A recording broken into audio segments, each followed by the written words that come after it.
Assalamualaikum warahmatullahi wabarakatuh. Eh, Sahabat rasa ngopi, kali ini kita akan ngopi terkait dengan pemilu Pilkada Gresik tahun 2024. Dalam pemilu kali ini, untuk memilih pemimpin di Gresik ada sesuatu yang istimewa. Apa istimewanya? Karena hingga hari ini pembukaan sampai penutupan pertama pendaftaran bakal calon, masih ada satu pasangan bakal calon yang mendaftar, yaitu pasangan Fandi Ahmad Yani dengan Asluhul Alif. Dua orang ini telah menguasai semua partai politik yang ada di Kabupaten Gresik, baik itu partai politik yang mempunyai kursi di Dewan DPRD Kabupaten Gresik maupun partai politik yang tidak punya kursi. Semuanya dirangkum, diajak bersama-sama untuk mendukung atau mencalonkan pasangan Yani Alif ini. Dan mereka berangkat dengan kereta kencana, pakai kereta ular naga begitu, dari alun-alun hampir keliling kota dan menuju ke kantor KPU.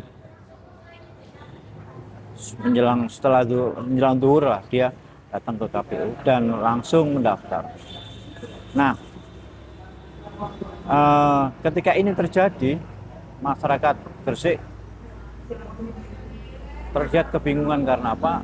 Ini calon hanya ada satu pasangan calon. Artinya kalau ini nanti tidak ada lagi, walaupun sekarang ada dibuka termin kedua untuk pendaftaran, tetapi sampai malam ini saya belum mendengar ada kosak-kusuk bahwa Senin atau Selasa itu ada orang mendaftar atau pasangan calon mendaftar di KPU. Ini akan menjadi masalah besar terkait dengan demokrasi di Kabupaten Gresik. Kenapa? 2-3 hari ini rame di sosial media, terutama di Facebook, meme terkait dengan pasangan calon ini yang negatif atau ajakan untuk memilih kotak kosong bertebaran kemana-mana, dan dukungannya sangat besar sekali. Kalau ini terjadi, maka bencana demokrasi di Kabupaten Gresik jelas akan semakin parah. Tidak hanya kalau ini nanti terjadi, maka kita tidak punya pemimpin, dan pemimpin yang akan memimpin Gresik itu adalah PJ, pejabat yang ditunjuk oleh pemerintah. Namun kalau nanti pasangan Yani Alif ini berhasil lolos di pilkada ini dan dia ditetapkan sebagai pasangan bupati wakil bupati Gresik, maka kemenangan dia itu tidak terasa seperti sebuah pertandingan yang itu ada persaingan yang ketat. Pasangan ini akan berhadapan dengan kotak kosong. Nah, tinggal bagaimana tim-tim, walaupun kotak kosong ini tidak ada timnya, tetapi masyarakat membuat kelompok-kelompok tersendiri bagaimana mengusung kotak kosong ini bisa goal. Dan ini sangat berbahaya dalam dunia demokrasi. Walaupun diperbolehkan kotak kosong itu menang, tetapi sangat disayangkan kalau kotak kosong ini menang. Nah, strateginya adalah bukan lagi pada pokoknya saya sudah dapat tiket dari partai-partai politik, pasangan ini langsung landing dan menang, tetapi dimungkinkan untuk kalah itu ada. Karena mulai hari ini sudah banyak muncul kampanye-kampanye negatif dari kedua calon ini. Dan ini sangat memberatkan dalam proses demokrasi. KPU memang sudah mencoba untuk memfasilitasi menambah waktu jam pendaftaran atau waktu pendaftarannya harinya ditambah, namun kelihatannya tidak ada partai politik yang merespon dengan tambahan waktu ini. Karena apa? Ya mereka sudah masuk dalam satu kelompok pasangan Yani Alif. Masa dia harus keluar atau mencabut dukungannya? Apakah ada keberanian dari partai-partai politik ini? Sebut saja PKB, P3 yang awal-awalnya disinyalir dia akan membangun koalisi sendiri. Ternyata di akhir-akhir pendaftaran Yani Alif, mereka bergabung juga. Itu. Nah, ini yang disayangkan oleh masyarakat. Sebelum lebih lanjut kita bicara tentang bagaimana bumbung kosong ini akan menghantui pemilu di Kabupaten Gresik, kita ngopi dulu.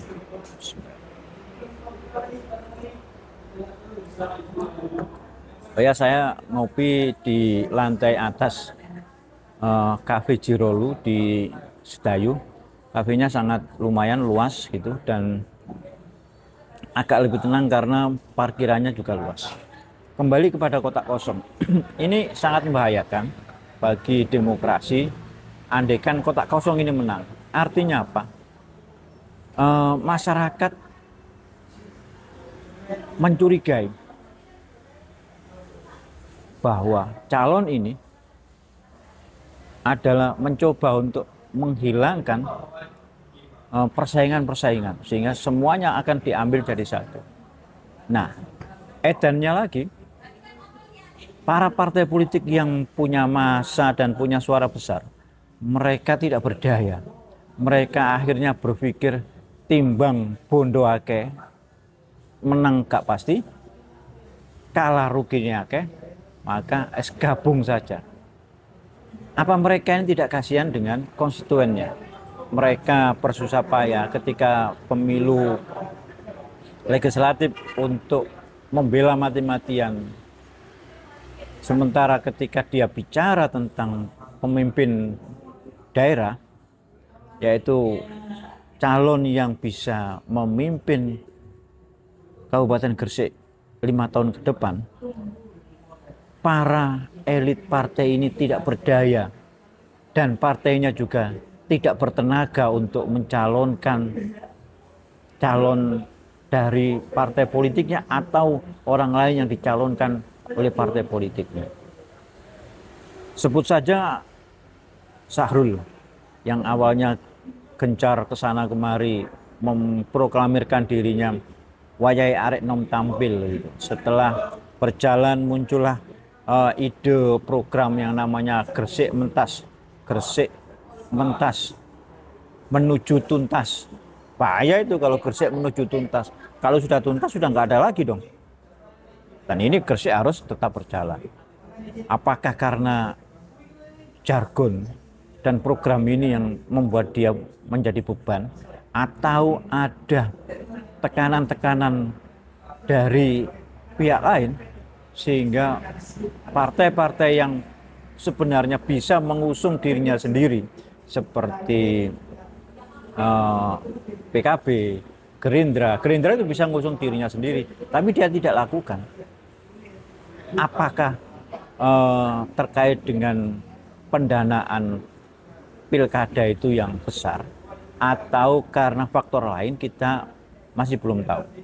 Tapi yang jelas mereka tidak berani untuk berdiri sendiri mencalonkan jagonya bahwa ini loh kader partai yang siap memimpin Gresik. Gitu. Ini loh kita akan pertahankan bagaimana dia menjadi kader partai yang siap tampil nyel dari partai politik ini.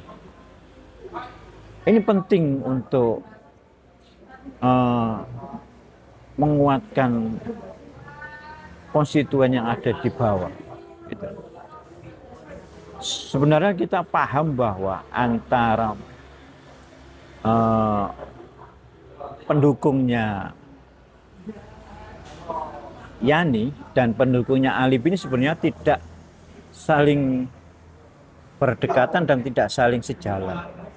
Namun karena politik, kepentingan bersama bagaimana dia akan eh, bisa landing dan menjadi bupati dan wakil bupati Gresik, maka ini harus jalan bersama. Apapun alasannya, mereka harus berjalan bersama. Walaupun dalam hatinya kadang kok gini sih, kok karo iki gitu. Itu ya sambelnya politik saja, dan toh ini harus disukseskan oleh mereka. Kita sebagai warga masyarakat merasa sedih melihat situasi politik seperti ini. Sebenarnya masyarakat itu tidak peduli siapa yang akan mewakili dia, yang akan memimpin dia. Karena bagi masyarakat, siapapun mereka, itu sama saja. Dan ini berbahaya kalau masyarakat sudah berpikir seperti itu. Artinya apa? Sosok itu sudah tidak lagi menjadi acuan bagaimana dia memimpin.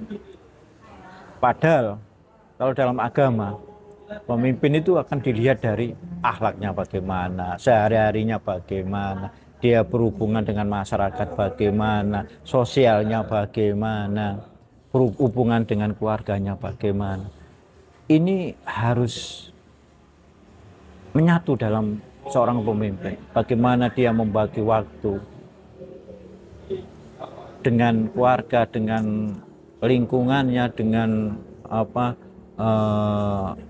konstituen, atau kalau dia akan jadi bupati dengan bawahannya. Masyarakat itu memotret itu gitu. Tapi kalau ada sebagian yang mengatakan bahwa gak penting, yang penting pokoknya untuk sing dadi, lah bahaya. Terus pertanggungjawabannya bagaimana? Ini kalau tonasi sudah dari bubur, yang sudah jadi bubur. Tinggal bagaimana, apakah Anda akan memilih pasangan Yani Alip, atau Anda akan memilih pasangan kotak kosong, atau pada saat coblosan nanti Anda tidur di rumah. Itu adalah hak Anda semua. Terima kasih, saya Ahmad Sutihon. Wassalamualaikum warahmatullahi wabarakatuh.